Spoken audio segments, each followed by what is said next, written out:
మాజీ సీఎం జగన్ కీలక నిర్ణయాలు తీసుకుంటున్నారు. కూటమి ప్రభుత్వం ఏర్పడి 2 ఏళ్లు పూర్తవుతోంది. ఈ సమయంలో కూటమి పార్టీల నేతలు వచ్చే ఎన్నికలే లక్ష్యంగా కొత్త వ్యూహాలు అమలు చేస్తున్నారు.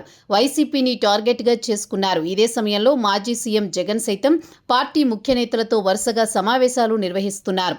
నియోజకవర్గాల వారీగా జగన్ కసరత్తు చేస్తున్నారు. అందులో భాగంగా మాజీ మంత్రి కొడాలి నానితో కీలక చర్చలు జరిగాయి. 2029 ఎన్నికల్లో పోటీపై నిర్ణయం జరిగింది. మాజీ సీఎం జగన్ వచ్చే ఏడాది నుంచి పాదయాత్రకు సిద్ధమవుతున్నారు. దీనికి ముందే 175 నియోజకవర్గాల్లో అభ్యర్థులపై ఒక నిర్ణయానికి రానున్నారు. ఇందుకోసం ఇప్పటికే కసరత్తు మొదలుపెట్టారు. అందులో భాగంగా త్వరలో పార్టీలో చేరికలు ఉంటాయని చెబుతున్నారు. ఇదే సమయంలో మాజీ మంత్రి కొడాలి నాని తాజాగా జగన్తో భేటీ అయ్యారు. సుదీర్ఘంగా కీలక అంశాలపై చర్చించారు. 2024 ఎన్నికల్లో ఓడిన తర్వాత కొడాలి నాని నియోజకవర్గానికి దూరంగా ఉంటున్నారు. పార్టీ నేతలతో టచ్లోనే ఉన్నా నియోజకవర్గంలో పార్టీ కార్యక్రమాల్లో యాక్టివ్గా పాల్గొనడం లేదు.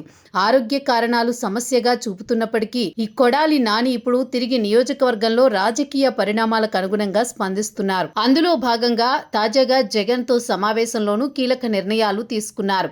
2024 ఎన్నికల్లో తాను చివరగా పోటీ చేస్తానని, వచ్చే ఎన్నికల్లో తన సోదరుడి కుమారుడు పోటీ చేస్తారని కొడాలి నాని గతంలోనే చెప్పారు.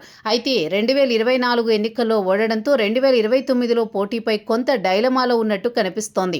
ఈ క్రమంలోనే కొడాలి నాని పార్టీ బాధ్యతలకు పరిమితమవుతారని, నాని కుటుంబ సభ్యులకు సీటు కేటాయిస్తారని ప్రచారం సాగుతోంది.